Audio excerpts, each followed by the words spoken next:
Hello, welcome to my second video in my computer science series, where we'll be continuing with our journey of Java. Let's create a new project. Go up here, click New Project. Let's name it. Press OK. Let's create a new class. Get everything set up. Delete everything.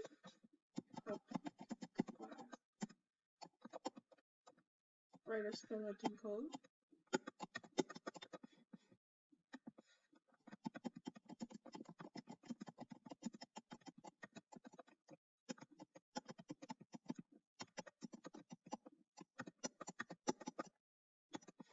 Alright, here we have it set up.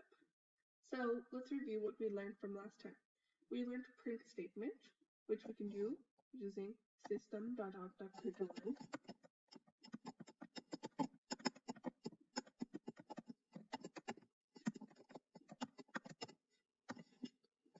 Then we also learned the data types, int, double, and string.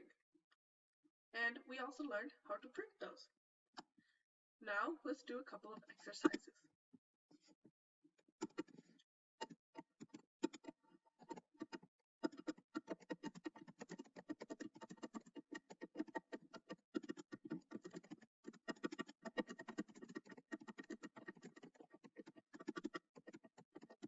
Let's try this exercise. Store your name in a variable and then print that variable. So first, the type of variable that we need is a string type. So let's start off by naming it. String name and put your name. Do not write my name, just put your own name. Now let's print that variable. Print ln. Now we don't put the quotation marks because we're trying to print the value inside this variable. So we just do name. You compile, and then let's run it. Let's get rid of that.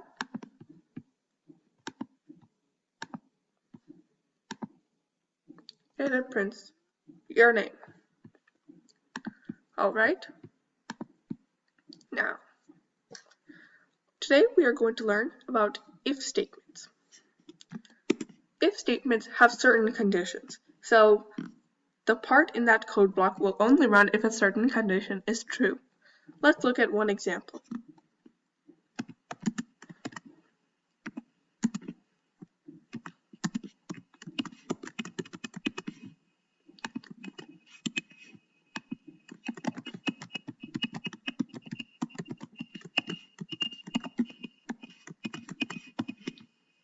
Alright, so here's a sample if statement. I wrote, if 3 is less than 5, system.out.println, yes. Let's see if this runs. Remember, only if this condition is true, the computer will go to this part of the code. Otherwise, the computer will not look at it if this is not true. Now that we've compiled it, let's go back here and run it. See, it printed yes. The reason why it printed yes is because 3 is less than 5.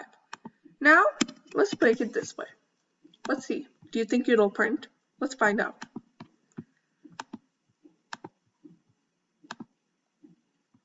Nope, it didn't print because 3 is not greater than 5. Now, let's take a look at else statements.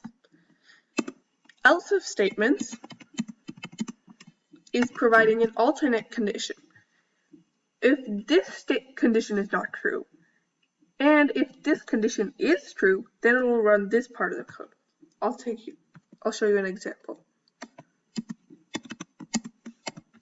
Oh, by the way, when you're making things equal to each other in a comparison statement, you need to use 2 equal signs, not 1. Otherwise, the computer will not understand. If you only put 1 equal sign, an error will occur.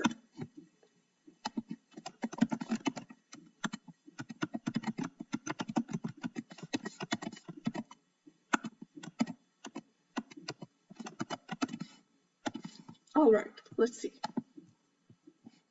whether it prints yes or yeet. Or whether it doesn't print them out at all. Nope, it doesn't print anything. Let's figure out why. Because 3 is not, first it looks over here. 3 is not greater than 5. So it did not look at this code at all. Now it goes to the second condition to see if it's true. 4 is not equal to 5. So that's why I didn't print this either. Now, let's change this and see if it runs.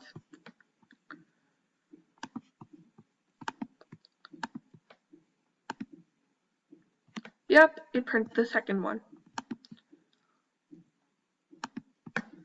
But here's one thing to keep in mind. It will not print both of these at the same time.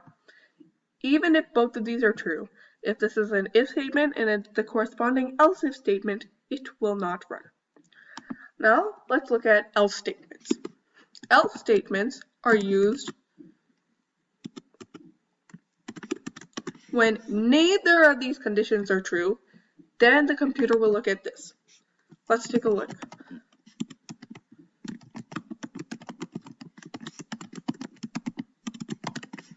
Can you guess which one the computer will print? Let's find out.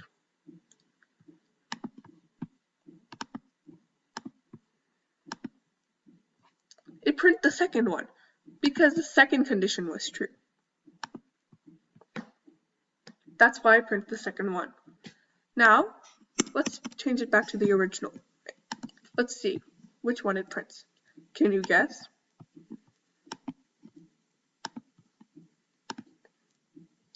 It prints neither because nor the first condition nor the second condition was true. So that's why I printed the third condition. If the first condition was true, then it's not going to look at this because it's going to stop from there. These are providing alternatives in case this doesn't work. And in case this doesn't work, then it goes to this. I hope this taught you a lot about if, else if, and else statements. We'll do more practice in the next video as well. Thank you. Bye.